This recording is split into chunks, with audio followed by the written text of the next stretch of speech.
단백질 문제풀이 부분에 들어가서 실제로 문제는 여러분들이 풀어야 될 문제입니다. 자, 1번 보시면은 효소, 호르몬, 항체,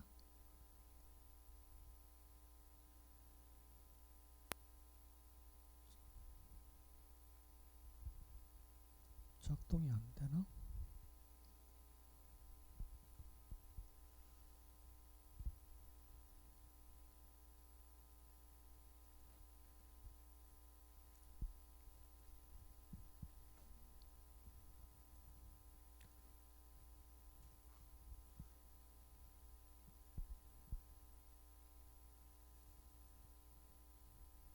자, 단백질 1번 한번 봅시다.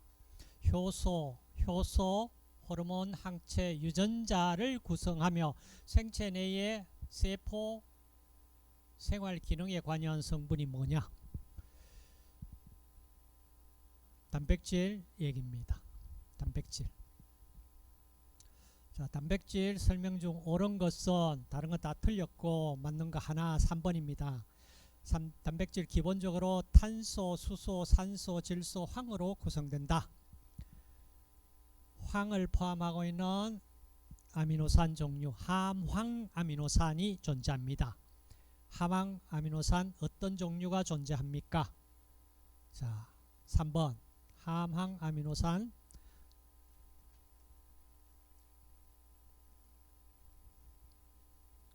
자, 함황 아미노산 4번 염기성 아미노산 종류 염기성 아미노산 아르기닌 자, 여기에 정리한 걸 한번 봅시다. 자, 염기성 라이신, 아르기닌, 히스티딘. 라이신 필수 아미노산입니다. 산성 아미노산, 아스파르트산, 글루탐산. 나머지는 다 중성입니다. 중성에서도 크게 나눠 가지고 극성 중성이냐 비극성 중성이냐 이렇게 구분한 내용이 있다.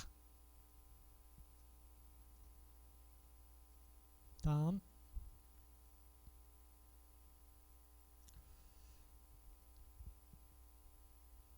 자, 12번 같으면은 자, 이런 문제 나옵니다. 자, 수박 그리고 여기에 이뇨작용을 가진 어떤 유리 형태 아미노산이 존재합니다. 자, 이게 어떤 물질입니까? 이렇게 질문이 나와요.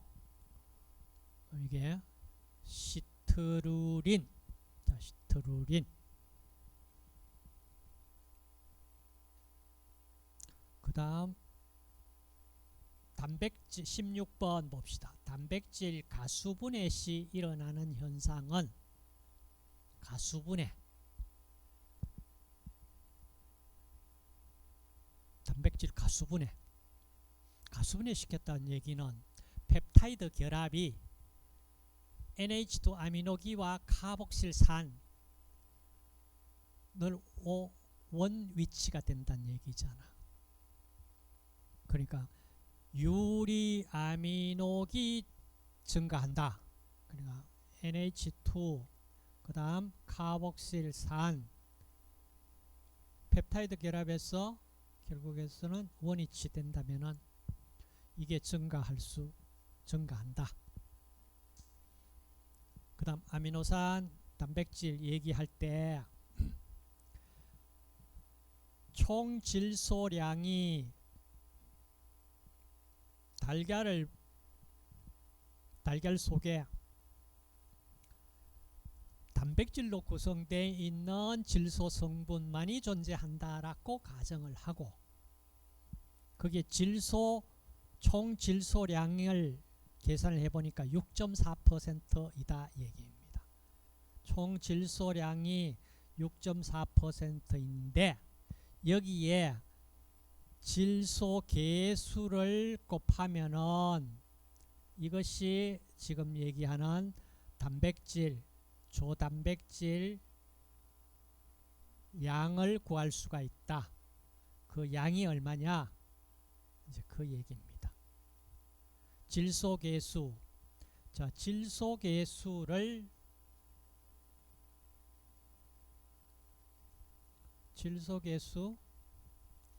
질소계수는 어떻게 구합니까? 질소계수 값이 크다는 얘기는 뭐예요? 작다는 얘기는 무슨 의미예요? 이걸 질소계수의 뜻을, 질소계수를 어떻게 구하는지 자기 것으로 한번 정리하세요. 질소계수는 어떻게 구했습니까? 어떤 식품에 100 나누기 질소 함량을 나눠주면은 질소 함량 몇 퍼센트인지, 질소 함량을 나누어 주면은 질소 계수값이 커집니다. 그러니까 자, 어떤 식품의 질소 함량이 이 분모가 값이 크다 얘기는 질소 계수 값은 적은 값입니다. 무슨 말인지 이해됩니까? 질소 계수가 6.25는 평균적으로 우리가 질소 계수 값이고, 질소 함량이 많은 아미노산, 단백질은 질소 계수가 6.25보다 훨씬 낮습니다. 그게 대표적인 게 뭐예요? 염기성 아미노산 질소 계수 6.25보다 훨씬 낮습니다. 그러니까 질소 계수가 뭐냐를 생각을 좀 하세요. 자, 질소 계수.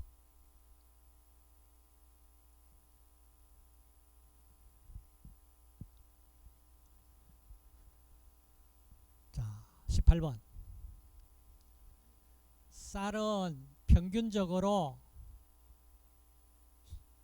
16.8% 질소를 함유하고 있습니다.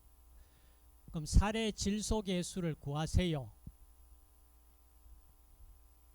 어떻게 구합니까?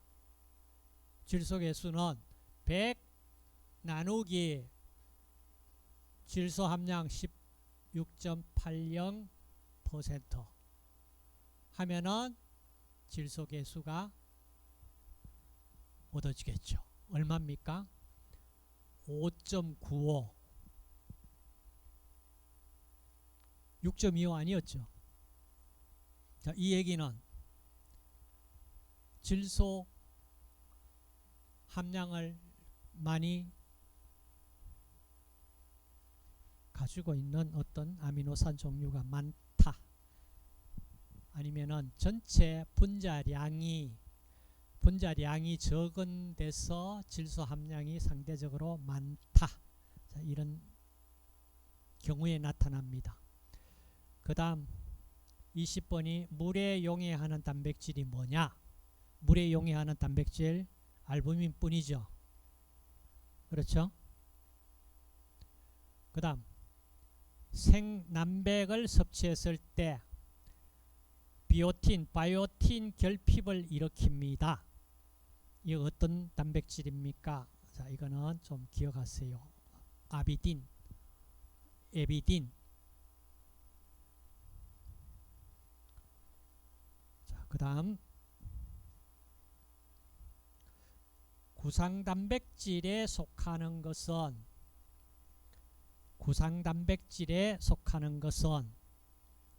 마이오겐. 자, 이어서 28번 유도 단백질이 뭐냐? 자, 유도 단백질인데 2차 유도 단백질 그랬습니다. 가수분해 결과물이 뭐냐? 가수분해 결과물이 펩타이드. 그 다음 29번 문제 풀려지지요. 앞쪽에서 우리가 산성 영역일 때, 염기성 영역일 때 나누었잖아. 자, 단백질 수용액에 알카리를 가해서 등점점보다 높은 pH가 됐다. 그럼 알카리를 가했다면은 양이온이 돼요, 음이온이 돼요? 음이온이 되죠. 그러니까 음이온이 됐으니까 양극으로 이동합니다. 이겁니다.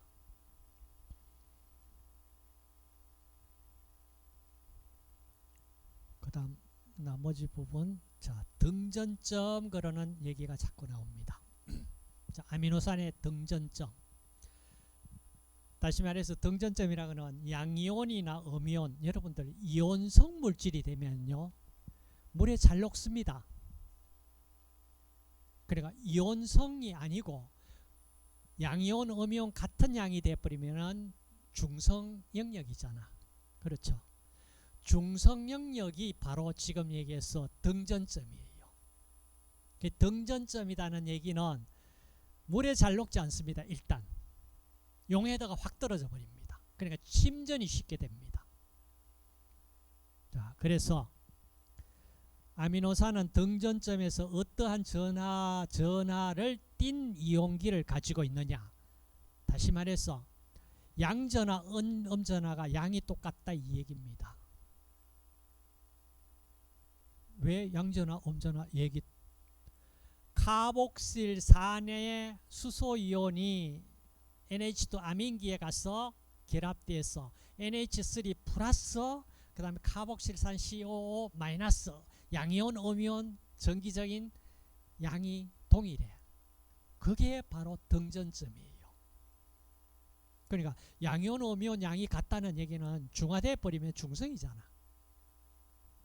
그래서 등전점, 양이온, 양전하와 음전하가 같은 양을 가지고 있는 pH 값이 등전점입니다. 그러면은 32번에 자, 단백질이 등전점에서 일어나는 변화 중 옳은 것은 뭐냐? 자, 흡착성이 최대가 되고 용해도가 제일 낮아요. 안 녹아요. 침전이 쉽게 됩니다. 그리고 나서 이제 거품 잘 일어납니다. 거품. 자, 여기에 설명해 있는 부분을 한번 읽어볼게요. 자, 단백질은 등전점에서 흡착성, 기포력, 탁도, 용해도 최저, 삼투압, 점도, 평균, 수화, 전기도, 표면 장력 다 최소. 그러니까 거품 많이 일으켜야 될 음식 만들어야 된다면은 등점점 영역에서 그 pH에서 만들면 됩니다. 나머지 34번 연골 뼈에 존재하는 결합 조직이 조직의 주성분으로 물과 함께 가열하면은 가용성으로 변성되는 단백질이 뭐냐? 콜라겐. 뭐 이렇게 우리가 잘 아는 부분. 자, 콜라겐.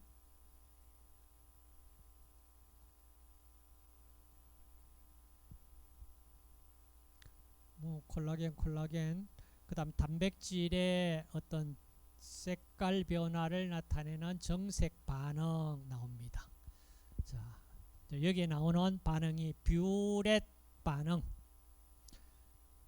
은경 반응, 펠링 반응. 이거는 환원당 우리가 구할 때 나오는 반응입니다.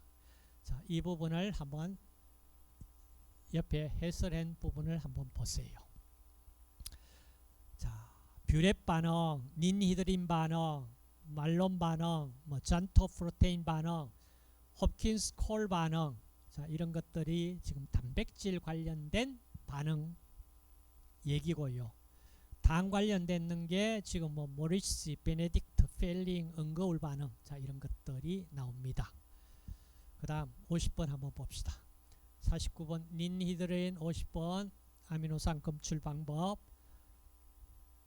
다 마찬가지. 자, 닌히드린 반응, 알파 아미노산. 자, 닌히드린 아까 얘기했어요. 우리가 알파 아미노산. 혹시 알파 아미노산? 그럼 알파 아미노산 아닌 아미노산이 존재한다는 얘기잖아. 알파 아미노산 이외에 다른 아미노산 혹시 보신 적이 있습니까? 아직까지 못 봤다 그러면은 언젠가는 나타날 텐데 뭐가 알파고 베타일까? 자, 알파 아미노산 닌히드린은요 알파 아미노산 일 때 나타나는 반응이에요. 자, 우리가 아미노산 구조를 이렇게 썼잖아. 자, NH2 수소 카복실산 나머지 치환기. 자, 이렇게 되어 있는데 알파 아미노산이라는 게 이겁니다. 자, 카복실산의 탄소가 기준되는 1번 탄소입니다. 1번 탄소. 그러면 1번 탄소 옆에 있는 바로 옆에 있는 탄소를 우리가 이걸 알파 탄소라고 얘기를 합니다. 알파 탄소. 자, 아민 NH2 아민기가 알파 탄소에 결합되어 있는 아미노산이 알파 아미노산입니다. 만약에 여기에 알파 아니고 여기에 CH2 그룹이 하나 결합되어 있고 아민기가 결합되어 있다면 이거는 알파가 아니고 이 탄소는 베타 탄소입니다. 하나 더 늘어가면 감마 탄소예요. 그래서 알파, 베타, 감마 이렇게 카복실산 옆에 바로 옆에 탄소가 알파 탄소, 그 다음 옆에 탄소 베타 탄소, 그 다음 옆에 감마 탄소, 나중에 아마 감마 아미노산하고 뭐 이렇게 나올 거예요. 그때 지금 얘기하는 알파, 베타, 감마. 자, 이렇게 보시면 되겠고요. 자, 나머지 단백질 변성 그리고 뭐 나옵니다. 단백질 변성. 자, 제한 아미노산이라는 용어가 나옵니다. 리미팅 아미노 애시드. 자, 이걸 자, 식품 내 아미노산 중에 함량이 가장 적어 전체 효율을 결정하는 필수 아미노산입니다. 비필수 아미노산은 의미가 없잖아. 우리 몸에서 만들어지는데 만들어질 수 있는 원료만 공급해주면 몸에서 만들어요. 문제는 몸에서 만들지 못하는 필수 아미노산. 필수 아미노산인데 식품에 가지고 있어야 될 필수 아미노산 양이 가장 적은 아미노산이 있겠죠. 그게 바로 제한 아미노산이다. 이 얘기입니다. 그 다음 단백질 분류 바르게 된 것은 55번. 나머지 다 틀렸고 알부미노이드 단순 단백질이다. 나머지 다 틀렸다. 어떻게 틀렸는지 확인 좀 하시고 그 다음 펩타이드 결합 얘기가 됐고 57번 단백질 변성될 때 나타나는 변화가 뭐냐. 단백질이 변성됐을 때 나타나는 변화는 소화율이 감소된다? 아니지. 소화율은 좋아집니다. 1, 2, 3차 구조가 변화된다? 단백질이 변성됐는데 화학적 결합이 바뀌어지는 정도는 아니잖아. 화학적 결합이 물리적인 변화 오는 거는 올 수가 있어요. 근데 화학적 결합이 바뀌어진다면 화학 반응이 일어나야 돼요. 물리적인 어떤 결합력보다는 화학 결합이 훨씬 강합니다. 아주. 그래서 화학적인 변화가 일어날 정도다면 다른 물질입니다. 그 다음 대부분 가역적으로 변성된다. 가역적으로 변성될 단백질 변성 가역 아닐 수가 있습니다. 사실 물리적인 구조만 조금 바뀌어도요 원상태 복귀는 거의 힘듭니다. 그 다음 효소 작용 받기 어렵다. 변성되면 효소 작용 받기 쉽습니다. 다섯 번째, 열에 의한 변성은 응고의 형태로 나타난다.